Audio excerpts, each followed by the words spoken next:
Donc avec Frédéric et toute l'équipe de cardio, on a travaillé sur endocardite et cancer. Pourquoi endocardite et cancer? Quel est le contexte? D'abord, l'incidence des endocardites infectieuses, c'est entre 1,5 et 11,6 cas pour 100 000 habitants par an. En Europe, en 2012, il y avait 3,4 millions de cancers et 1,7 million de décès. Et l'incidence de l'endocardite infectieuse chez les patients atteints de cancer, on part à l'envers, chez les patients atteints de cancer colorectal, on a 20 pour 100 000 personnes mois qui ont des endocardites infectieuses. Chez les patients atteints de cancer du poumon, 5,7, du sein 1,9, de prostate 4,1. Et en dehors du cancer, on n'est qu'à 2,4 endocardites pour 100 000 personnes par mois. Les liens entre l'endocardite infectieuse et le cancer colorectal sont connus depuis les années 50. Les liens entre l'endocardite infectieuse, la streptocallolyticus et le cancer colorectal sont connus ont été publiés depuis 2011. On trouve des enterococcus fécalis dans les selles des patients avec des cancers colorectaux. Au Danemark, il y a une étude nationale qui a montré que l'endocardite infectieuse est un marqueur clinique de cancer occulte. Et au Japon, il y a eu 155 000 personnes qui ont eu un TEP scan en dépistage de cancer. 10,9% avaient un cancer possible, confirmé dans un tiers des cas. Très sensible pour colorectal, thyroïde, poumon et sein, et très peu sensible pour vessie et estomac, c'est un peu normal. Les nouveaux guidelines européens indiquent un TEP scan dans les endocardites possibles avec suspicion clinique pour détecter les emboles infectieux périphériques. Et donc la question qu'on s'est posée, c'est est-ce que le TEP scan est un outil diagnostique des cancers occultes dans le management d'endocardite infectieuse? Alors d'abord, j'ai repris quand même un petit peu des données sur le cancer en France et en PACA, mais on voit que chez l'homme, en PACA, il y a 16 800 cancers par an. Chez la femme, il y en a 14 200. Et tout ça fait du 300 en gros pour 100 000 habitants, nouveaux cancers dans l'année.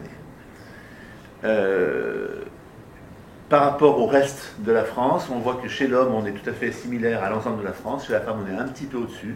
Et en mortalité, en revanche, on est un petit peu en dessous de l'ensemble de la France et des autres régions de France. Si j'ai repris les chiffres des principaux cancers en PACA et dans les Bouches-du-Rhône, on voit que on vient en tête le sein, avec 4800 cas et 1700 dans les Bouches-du-Rhône, puis la prostate, les cancers colorectaux, les cancers du poumon, de la vessie, de l'ORL, lymphome, foie, ovaire, avec donc des taux standardisés, c'est le nombre de cas pour 100 000 personnes année, qui vont de 100 à 6 pour 100 000, et dans les Bouches-du-Rhône, on est dans les mêmes chiffres à peu près. Alors, on a repris les dossiers, 750 endocardites infectieuses certaines. Dans ces 750, au cours du suivi, alors c'est pas forcément au moment du diagnostic, ça peut être plusieurs années après éventuellement, il y a eu 70 cancers sur 750, donc 9% de cancers diagnostiqués au cours du suivi. Ces cancers étaient en gros un tiers de colorectaux, 16% de poumons, 7% de prostate, et après un petit peu de tout, et encore la partie verte c'est les autres, et je n'ai pas tout détaillé. Quelles sont les associations qu'on retrouve? Les hémocultures positives et Staph aureus, c'est associé à pas de cancer. L'aorte, c'est plutôt cancer. Streptocallolyticus, c'est pas significatif, mais c'est du côté cancer. L'absence d'étiologie, les hémocultures négatives et les marastiques, c'est bien sûr côté cancer. Quelle est la mortalité? La mortalité globale est nettement plus élevée chez les patients qui ont le cancer, on passe de 15 à presque 30%. La mortalité pendant l'hospitalisation n'est pas très différente, mais légèrement plus élevée, légèrement plus basse chez les patients qui ont du cancer, sans raison particulière, tout ça c'est pas significatif. 2 fois plus, mais presque 3 fois plus de mortalité extra-hospitalière post-hospitalisation. Et si on détaille un petit peu, entre 3 mois et 1 an, on a 2 fois plus de mortalité chez les patients qui ont des cancers, et plus d'1 an, bien sûr, on est beaucoup plus élevé chez les patients qui ont des cancers.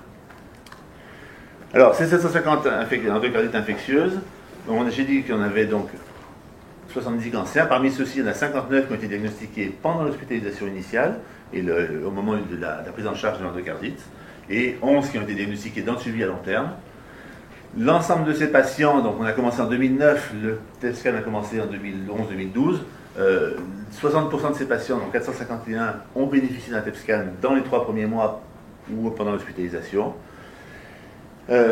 Et sur les 59 cancers diagnostiqués lors de l'hospitalisation, 36, c'est-à-dire la même proportion, avaient bénéficié d'un PET scan, et sur ceux-ci, 34 ont permis de confirmer un cancer. Alors, quels sont les cancers et quelle est la sensibilité? Bien, en pratique, sur l'ensemble des cancers, donc 36 PET scans fait 34 positifs, c'est-à-dire 94% de sensibilité. Les deux qui n'ont pas été dans le diagnostic, il y a un colorectal qui a été pris pour un polype bénin, qui en fait est un polype malin.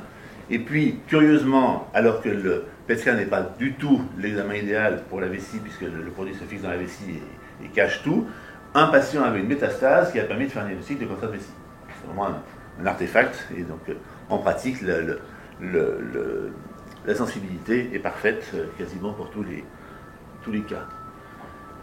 Si on rajoute la localisation du cancer associée à l'étiologie de l'endocardite, on voit donc à nouveau l'importance des streptocoques, et en particulier Galolyticus, dans le cancer colorectal, et la grande proportion, 30%, d'endocardite à hémoculture négative dans les cancers.